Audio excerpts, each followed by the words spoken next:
어스름이 깔리는 저녁, 거울 앞에 앉아 가만히 들여다봅니다. 평생을 나라고 믿고 살아온 이 얼굴이 문득 낯설게 느껴질 때가 있습니다. 두 발로 걷고 말을 하고 옷을 입고 있으니 분명 사람의 형상입니다. 허나 가슴 깊은 곳, 아무도 모르는 마음의 방을 열어보면 가끔 소스라치게 놀라곤 합니다. 그곳에 굶주린 늑대 한 마리가 혹은 독을 품은 뱀 한 마리가 다리를 틀고 앉아 번들거리는 눈으로 나를 쳐다보고 있지는 않은지요. 사람으로 태어났다고 해서 모두가 사람으로 죽는 것은 아니라 했습니다. 껍데기는 사람이나 그 속은 이미 짐승이 되어버린 이들이 거리를 활보하는 세상입니다. 부처님께서는 사람 몸바퀴가 맹부구목, 즉 눈먼 거북이가 바다 위를 떠다니는 나무판자 구멍에 머리를 넣는 것만큼 어렵고 귀하다고 하셨습니다. 그런데 우리는 이 귀한 사람의 옷을 입고서 어찌하여 짐승의 길을 걸으려 하는 것일까요? 인간과 짐승의 차이는 종이 한 장보다 얇습니다. 부끄러움을 알고 은혜를 알면 사람이고 본능대로 탐하고 성내면 곧 짐승입니다. 이 경계는 눈에 보이지 않아 더 위태롭고 무섭습니다. 살아생전 지은 업은 그림자처럼 따라다니다가 다음 생의 옷을 결정한다고 합니다. 죽어서 짐승이 되는 것이 아닙니다. 살아있는 지금 내 마음이 짐승처럼 살고 있다면 나는 이미 축생의 세계에 발을 들여놓은 것입니다. 탐욕에 눈이 멀어 부모도 몰라보고 성냄에 눈이 멀어 이웃을 물어뜯는 그 순간 우리의 영혼에는 짐승의 털이 돋아나고 있는지도 모릅니다. 오늘 밤 우리는 두려움이 아닌 성찰의 등불을 켜고 내 안을 들여다보려 합니다. 혹여 내 안에 자라고 있을지 모를 짐승의 본성을 다스리고 진정한 사람의 향기를 되찾는 길을 걸어보겠습니다. 인간으로 와서 인간답게 살다가 다시 인간의 존엄으로 돌아가는 그 고귀한 여정에 마음을 모아 주십시오. 옛 어른들 말씀에 머리 검은 짐승은 거두는 게 아니라는 말이 있습니다. 참으로 서글프고 무서운 말입니다. 산천을 뛰어다니는 털난 짐승들은 자기를 구해준 은혜를 잊지 않고 훗날 보온을 하기도 하는데 만물의 영장이라 자부하는 사람은 어찌하여 받은 은혜를 원수로 갚는 일이 허다한 것일까요? 사람이 사람다울 수 있는 가장 큰 조건은 바로 부끄러움을 아는 것입니다. 내 것이 아닌 것을 탐했을 때 얼굴이 붉어지고 남에게 해를 입혔을 때 고개를 들지 못하는 마음. 그것이 우리를 짐승과 구분짓는 유일한 담장입니다. 하지만 세월이 흐를수록 이 담장이 무너져 내리는 소리가 들립니다. 고마운 줄 모르고 당연하게 여기는 마음, 내 이익을 위해서라면 믿어준 사람의 등에 칼을 꽂고도 뻔뻔하게 고개를 드는 마음. 부처님께서는 이를 두고 파렴치하다 하셨습니다. 염치를 깨뜨려 버린 자는 겉모습이 아무리 화려한 비단옷을 입고 있어도 그 실체는 굶주림에 허덕이는 짐승과 다를 바가 없습니다. 다음 생의 짐승으로 환생하는 사람들의 첫 번째 특징은 바로 이 망각입니다. 자신이 받은 사랑과 은혜를 까맣게 잊어버리거나 알면서도 모른 척 외면하는 것입니다. 기억을 지운 자리에 들어차는 것은 오직 나 하나 잘 살겠다는 이기심뿐입니다. 여기 짐승만도 못한 사람의 이야기가 전해옵니다.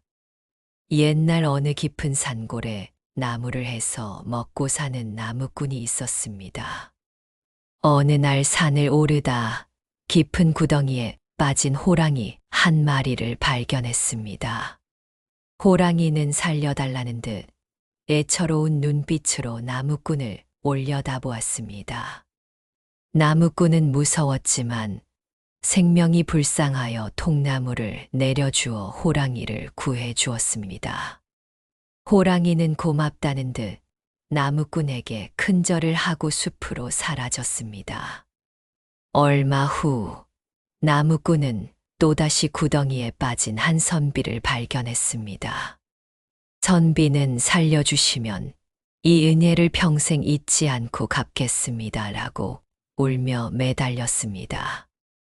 나무꾼은 이번에도 주저없이 밧줄을 내려 선비를 구해 주었습니다.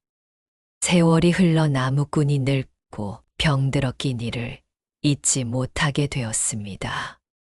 그때 놀랍게도 집 마당에 멧돼지나 토끼 같은 산짐승들이 죽은 채 놓여있기 시작했습니다. 알고 보니 예전에 구해준 호랑이가 은혜를 갚기 위해 밤마다 사냥감을 물어다 놓은 것이었습니다. 말 못하는 짐승도 한번 입은 은혜를 잊지 않고 이토록 지극정성으로 보답을 했습니다. 나무꾼은 호랑이 덕분에 기운을 차리고 예전에 구해주었던 선비가 고을의 원님이 되었다는 소식을 들었습니다. 나무꾼은 반가운 마음에 선비를 찾아갔습니다.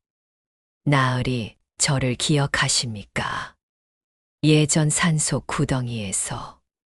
하지만 비단 관복을 입은 선비는 나무꾼을 보자마자 표정이 싸늘하게 굳었습니다.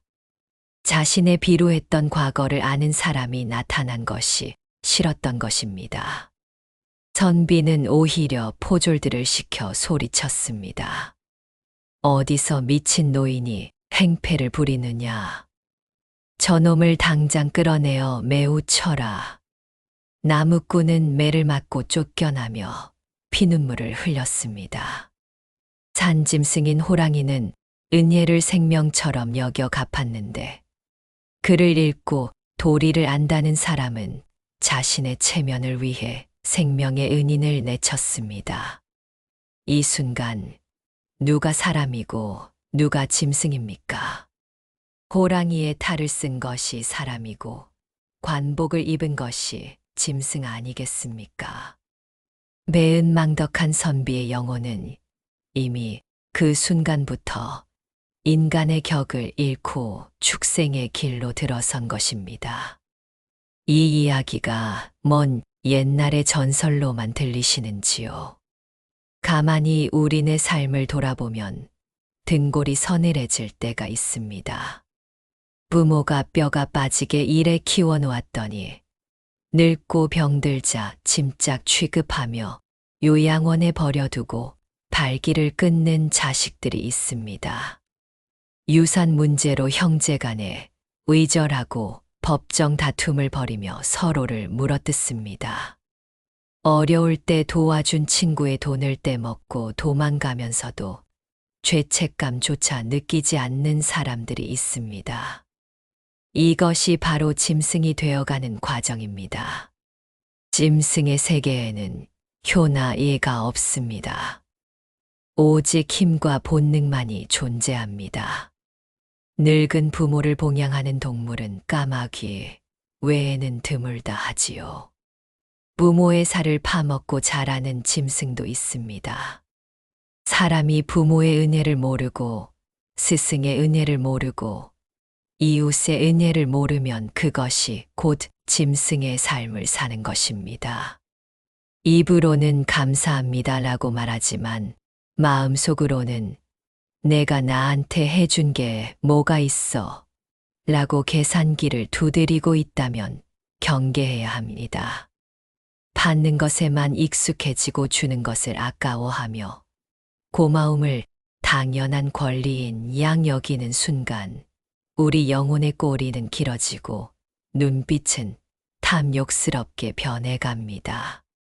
부처님께서는 지은보은, 지은바은, 즉 은혜를 알고 은혜를 갚는 것이야말로 인간의 완성이라 하셨습니다. 지금 내가 누리고 있는 이 모든 것, 입고 있는 옷, 먹는 밥, 편안한 잠자리가 누군가의 수고와 희생 덕분임을 아는 것. 그것이 인간다움의 시작입니다. 우리는 죽어서 무엇이 될까를 걱정하기보다 지금 내가 무엇으로 살고 있는가를 걱정해야 합니다. 내 곁에 있는 사람들을 도구로 보고 있지는 않습니까? 필요할 때만 찾고 쓸모 없어지면 가차 없이 버리는 냉혹한 마음을 품고 있지는 않습니까? 만약 가슴 한구석에 그런 마음이 따리를 틀고 있다면 지금 당장 참회해야 합니다. 그것은 나의 업을 씻어내는 일인 동시에 다음 생에 짐승의 가죽을 뒤집어 쓰지 않기 위한 처절한 몸부림이어야 합니다. 오늘 밤 조용히 눈을 감고 내가 입은 은혜들을 떠올려 보십시오. 나를 낳아준 부모님의 주름진 손, 힘들 때 손 내밀어준 친구의 따뜻한 눈빛, 묵묵히 내 곁을 지켜준 배우자의 헌신. 그 고마운 얼굴들을 떠올리며 마음 깊은 곳에서 우러나오는 감사를 고백하십시오. 고맙습니다. 잊지 않겠습니다. 그 따뜻한 마음이 차가워진 당신의 피를 다시 덮이고 돋아나려던 짐승의 털을 녹여버릴 것입니다. 사람은 사람 속에 있을 때 가장 아름답습니다. 그리고 그 관계를 이어주는 끈은 오직 은혜를 아는 마음 하나뿐입니다. 부디 배신의 칼날 대신 보은의 꽃을 품고 살아가십시오. 그래야 우리는 떳떳한 사람의 얼굴로 생을 마감할 수 있습니다. 짐승들의 삶을 가만히 들여다보면 오직 두 가지에 매여 있습니다.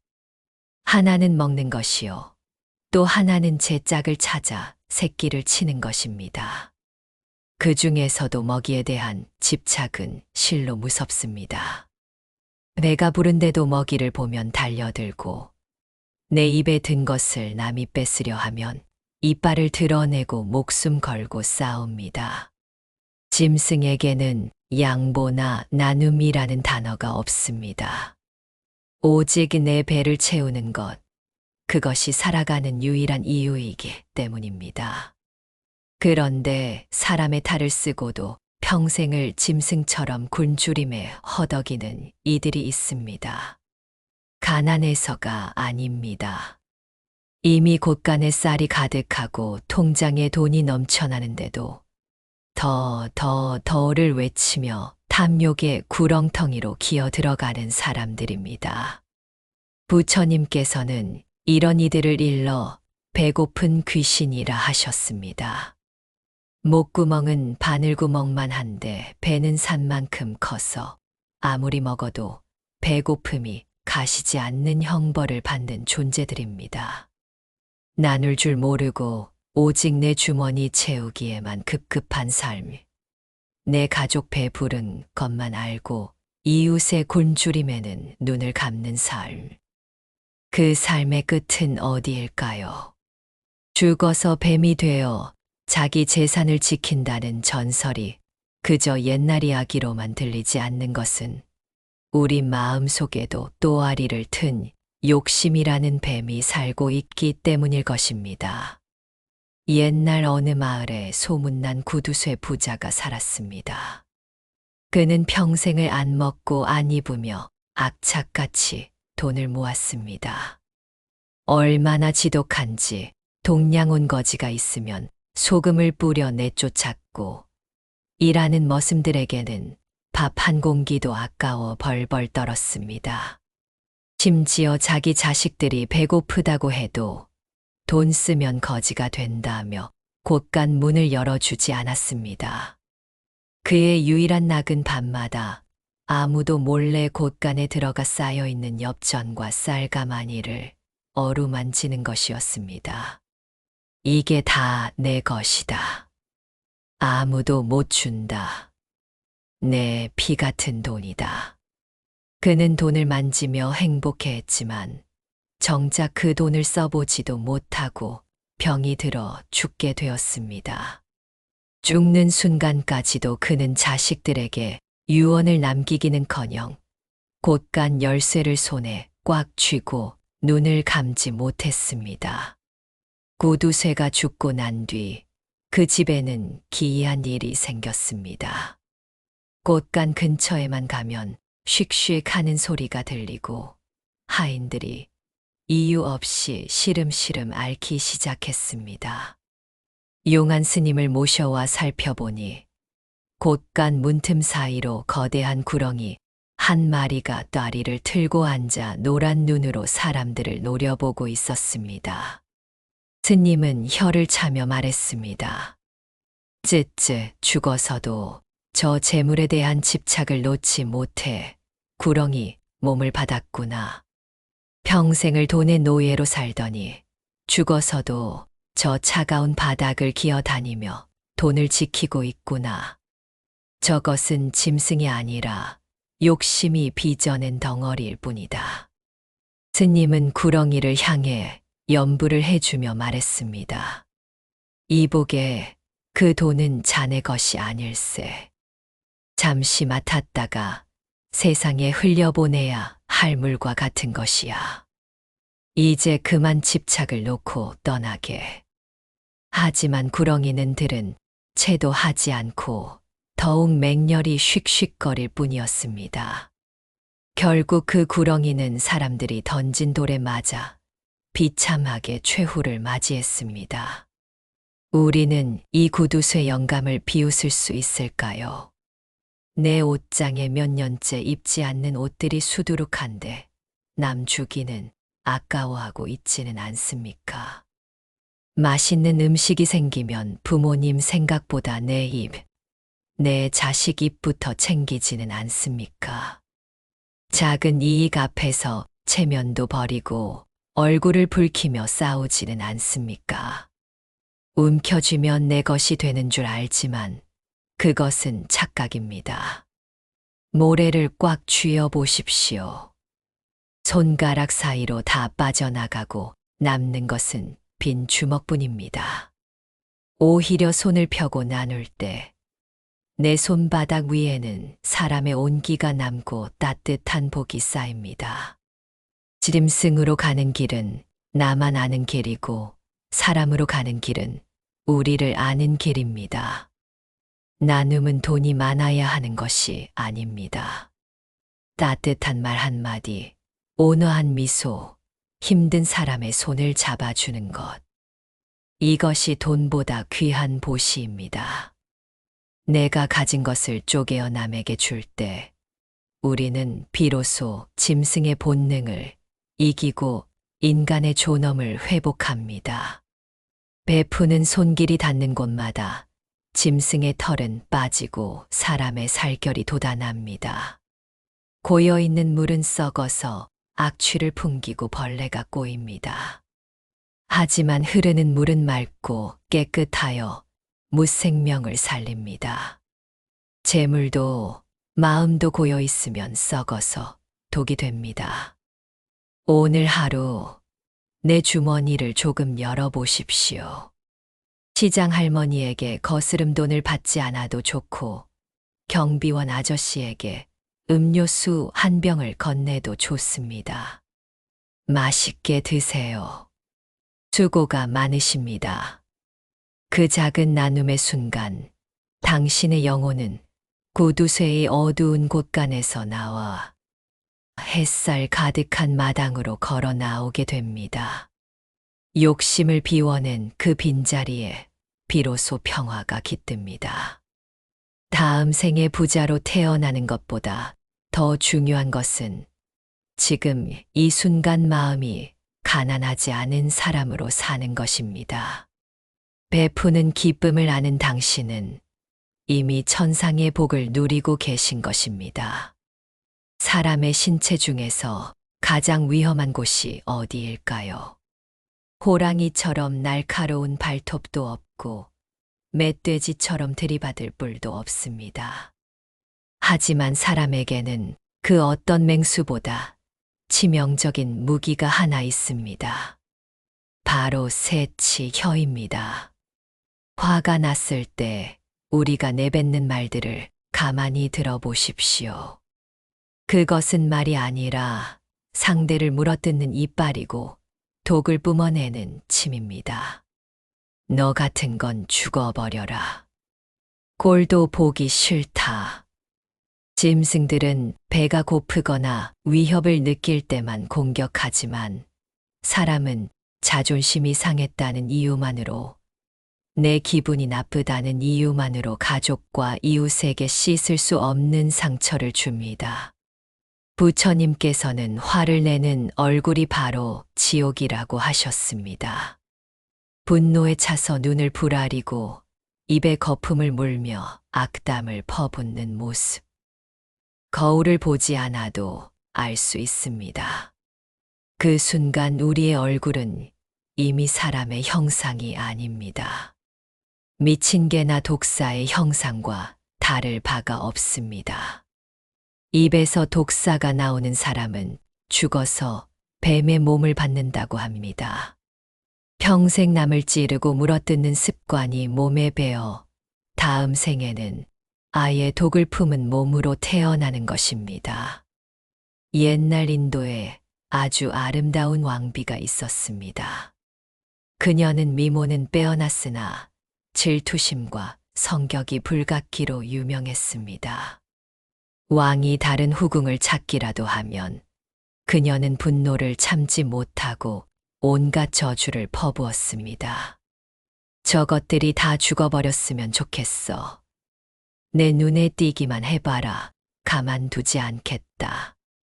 그녀의 입에서는 늘 도끼 어린 말들이 쏟아져 나왔고 하녀들은 그녀의 표정만 봐도 벌벌 떨었습니다. 그러던 어느 날 왕비는 젊은 나이에 갑작스러운 병으로 세상을 떠나게 되었습니다. 왕은 그녀를 몹시 사랑했기에 슬퍼하며 장례를 성대하게 치러주려 했습니다.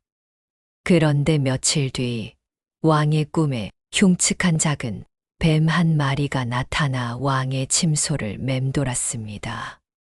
깜짝 놀라 깬 왕이 스님에게 묻자 스님이 말했습니다. 전하, 그 뱀은 바로 죽은 왕비입니다. 왕은 믿을 수가 없었습니다. 그토록 아름다웠던 왕비가 어찌 징그러운 뱀이 되었단 말이오? 왕비는 죽는 순간까지도 마음속에 질투와 분노의 불길을 끄지 못했습니다. 그 뜨거운 화기가 그녀의 영혼을 태웠고 남을 해치려던 독한 마음이 결국 독사의 몸을 입게 만든 것입니다. 왕비는 죽어서도 편안히 눈을 감지 못하고 자신의 화를 이기지 못해 차가운 뱀이 되어 땅바닥을 기어다니는 신세가 되었습니다. 화려한 왕관도 고운 비단옷도 아무 소용이 없었습니다. 오직 그녀가 평생 쌓아온 성내는 마음만이 그녀의 다음 생을 결정한 것입니다. 이 이야기가 섬뜩하게 느껴지시는지요? 하지만 우리도 하루에 몇 번씩 마음속으로 뱀을 키우곤 합니다. 운전하다가 끼어드는 차를 보며 욕설을 뱉을 때, 말 안 듣는 자식에게 고함을 지를 때, 억울한 일을 당해 밤새 복수를 꿈꿀 때, 우리 마음속에서는 쉭쉭거리는 뱀의 혀가 날름거리고 있는 것입니다. 화를 내는 것은 남에게 뜨거운 석탄을 던지려고 집어드는 것과 같습니다. 상대방이 맞을지 안 맞을지는 모르지만 확실한 것은 내 손이 먼저 화상을 입는다는 것입니다. 분을 참지 못하고 악독한 말을 쏟아내고 나면 속이 시원하던가요? 아닙니다. 돌아서면 가슴이 쿵쾅거리고 손이 떨리며 깊은 후회와 자괴감이 밀려옵니다. 내 몸에 좋은 기운이 다 타버리고 쟤만 남았기 때문입니다. 짐승으로 환생하는 사람들의 공통점은 참을성이 없다는 것입니다. 본능이 시키는 대로 즉각 반응합니다. 짖고 싶으면 짖고 물고 싶으면 뭅니다. 하지만 사람은 다릅니다. 잠깐, 내가 지금 흥분했구나. 이 말은 하지 말아야지. 하고 멈출 줄 아는 힘, 그것이 바로 인격입니다. 화를 다스리지 못하면 평생 쌓아온 공덕이 한순간에 무너집니다. 숲을 가꾸는 데는 수십 년이 걸리지만 산불이 나서 다 태우는 데는 하루도 걸리지 않습니다. 당신의 입에서 나온 분노의 불길이 당신이 힘들게 가꿔온 가정이라는 숲을, 인연이라는 숲을 홀랑 태워버릴 수 있습니다.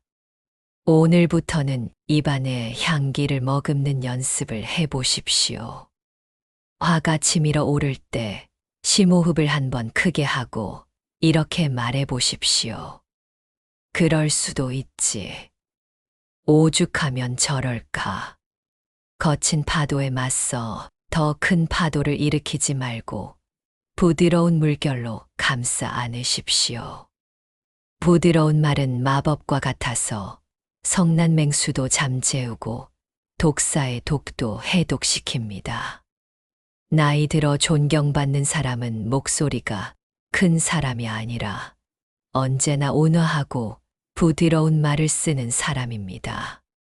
당신의 입에서 나가는 말이 꽃향기 같으면 당신의 주위에는 나비와 벌 같은 좋은 사람들이 모여들 것입니다.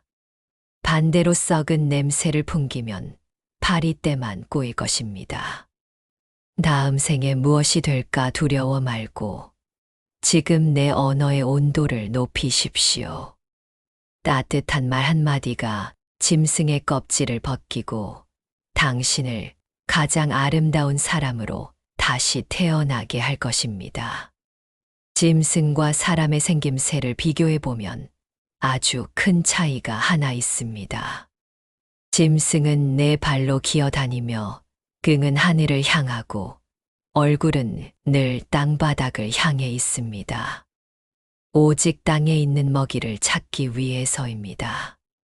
하지만 사람은 두 발로 땅을 딛고 서서 머리는 하늘을 향해 있습니다. 이것은 땅의 먹이만 보지 말고 하늘의 뜻과 이치를 헤아리며 살라는 뜻입니다. 그런데 사람의 몸을 하고서도 평생 땅만 보고 걷는 이들이 있습니다. 내가 왜 태어났는지, 어떻게 살아야 바른 것인지에 대한 고민은 하지 않습니다.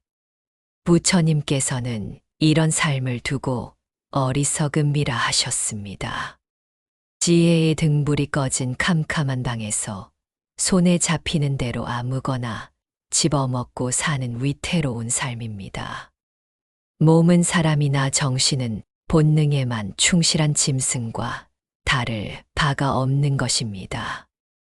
다음 생에 짐승으로 태어나는 가장 큰 원인 중 하나가 바로 이 무지, 즉 지혜 없음입니다. 옳고 그름을 가리지 못하고 눈앞에 달콤한 꿀만 보고 그것이 칼날 위에 발려 있다는 것을 보지 못하는 어리석음이 우리를 축생의 길로 이끕니다. 깊고 푸른 강물 속에 물고기 한 마리가 살고 있었습니다. 어느 날 물고기의 눈앞에 통통하고 맛있는 지렁이 한 마리가 살랑살랑 흔들리며 나타났습니다. 물고기는 침을 꿀꺽 삼켰습니다. 야, 정말 맛있겠다. 저것만 먹으면 배가 부르겠구나. 옆에 있던 늙은 물고기가 말렸습니다. 아가야, 조심해라. 저 지렁이 속에는 날카로운 쇠갈고리가 숨어 있단다. 저걸 무는 순간 너는 물 밖으로 끌려나가 죽게 될 거야. 하지만 어린 물고기의 눈에는 오직 맛있는 지렁이만 보일 뿐 늙은 물고기의 말이 귀에 들어오지 않았습니다. 에이, 저렇게 맛있어 보이는데 무슨 갈고리가 있다고 그래? 겁쟁이 늙은이 같으니라고. 결국 물고기는 참지 못하고 지렁이를 덥석 물었습니다. 그 순간 입안에 날카로운 통증이 느껴지며 몸이 공중으로 솟구쳐 올랐습니다. 물고기는 그제야 후회하며 발버둥 쳤지만 이미 때는 늦었습니다. 눈앞의 먹이에 눈이 멀어 자신의 목숨을 앗아갈 덫을 보지 못한 대가는 참혹했습니다. 우리네 인생도 이 물고기와 무엇이 다를까요? 조금 더 빨리 돈을 벌게 해준다는 사기꾼의 달콤한 말에 속아 평생 모은 돈을 날리기도 하고 순간의 쾌락을 참지 못해 가정을 깨뜨리는 불륜을 저지르기도 합니다. 그 순간에는 그것이 나를 행복하게 해줄 지렁이처럼 보입니다. 하지만 그 속에 숨겨진 날카로운 바늘, 즉 파멸의 씨앗은 보지 못합니다. 이것이 바로 짐승의 시야입니다. 당장 입에 들어오는 것만 중요할 뿐, 그 뒤 실은 생각하지 못하는 짧은 생각이 우리 인생을 덫에 걸리게 만듭니다. 요즘 세상을 보면 생각하는 것을 멈춘 사람들이 너무나 많습니다. 스마트폰이라는 작은 화면 속에 빠져서 남들이 보여주는 화려한 삶을 부러워하고 자극적인 영상에만 넋을 놓고 있습니다. 깊이 생각하고 성찰하는 힘은 점점 약해지고 즉흥적이고 감정적으로 변해갑니다. 남들이 하니까 나도 하고 남들이 사니까 나도 삽니다. 떼지어 다니는 양떼처럼 벼랑 끝인 줄도 모르고 우르르 몰려다닙니다. 술에 취해 비틀거리는 것을 즐거움이라 여기고 남을 속여 이익을 얻는 것을 능력이라 여깁니다. 이것은 깨어있는 사람의 삶이 아닙니다. 꿈속을 헤매는 몽유병 환자의 삶입니다. 사람이 사람다우려면 끊임없이 질문해야 합니다. 나는 지금 바르게 가고 있는가? 이 행동의 결과가 나에게 무엇을 가져올 것인가? 이 질문을 놓아버리는 순간 우리는 본능만 남은 껍데기가 되어 짐승의 길로 굴러떨어지게 됩니다. 우리가 짐승과 다른 단 하나의 이유는 우리에게는 멈춰서서 생각할 수 있는 마음의 눈이 있기 때문입니다. 배고프다고 다 먹지 않고, 화난다고 다 싸우지 않고, 갖고 싶다고 다 훔치지 않는 힘. 그 절제와 지혜가 우리를 고귀한 사람으로 지탱해 줍니다. 오늘 하루 잠시 멈추어 보십시오. 그리고 내 마음의 눈을 크게 뜨고 살펴보십시오. 지금 내가 쫓고 있는 것이 혹시 낚싯바늘에 꿰인 지렁이는 아닌지, 지금 내가 걷고 있는 이 길이 낭떠러지로 향하는 길은 아닌지, 어리석은 자는 평생을 바쁘게 뛰어다니지만 얻는 것이 없고, 지혜로운 자는 가만히 앉아서도 천리를 봅니다. 눈앞의 이익보다 마음의 평화를 선택하십시오. 순간의 쾌락보다 영혼의 맑음을 선택하십시오. 그 지혜로운 선택들이 모여 당신을 다음 생에도 그 다음 생에도 향기로운 사람의 몸으로 태어나게 할 것입니다. 부디 깨어 있으십시오. 당신은 본능의 노예가 아니라 존엄한 마음의 주인입니다. 긴 시간 내 안의 짐승을 마주하고 사람의 길을 묻는 무거운 여정을 함께해 주셔서 고맙습니다. 우리는 오늘 은혜를 모르는 마음, 탐욕스러운 마음, 성내는 마음, 그리고 어리석은 마음이 우리를 어떻게 짐승의 길로 끌고 가는지 뼈아프게 돌아보았습니다. 사람 몸 받기가 참으로 어렵다 했습니다. 이 귀한 몸을 입고 있을 때 우리는 부지런히 마음의 밭을 갈아야 합니다. 짐승은 하고 싶어도 할 수 없는 일들, 감사하고, 베풀고, 용서하고, 깨닫는 그 위대한 일들을 할 수 있는 것은 오직 지금뿐입니다. 늦었다고 생각하지 마십시오. 내 잘못을 알고 돌이키려는 바로 그 순간, 짐승의 털은 벗겨지고 당신의 영혼에 찬란한 금빛 날개가 돋아날 것입니다. 오늘 이 시간이 당신의 마음에 작은 깨달음의 불씨를 지폈다면 구독과 좋아요 버튼을 눌러 이 선한 인연의 끈을 단단히 묶어 주십시오.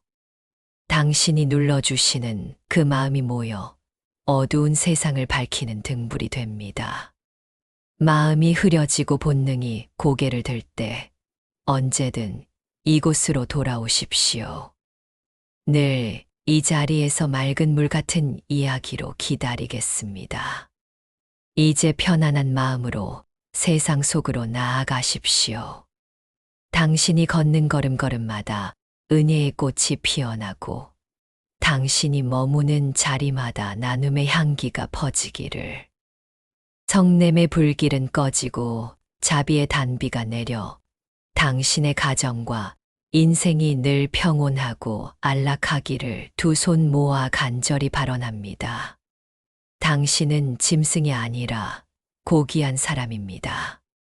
부디 사람으로서 누릴 수 있는 최고의 행복을 누리십시오. 몸 건강하시고 마음 편안하십시오. 날마다 좋은 날 되십시오. 나무 아미타불 관세음 보살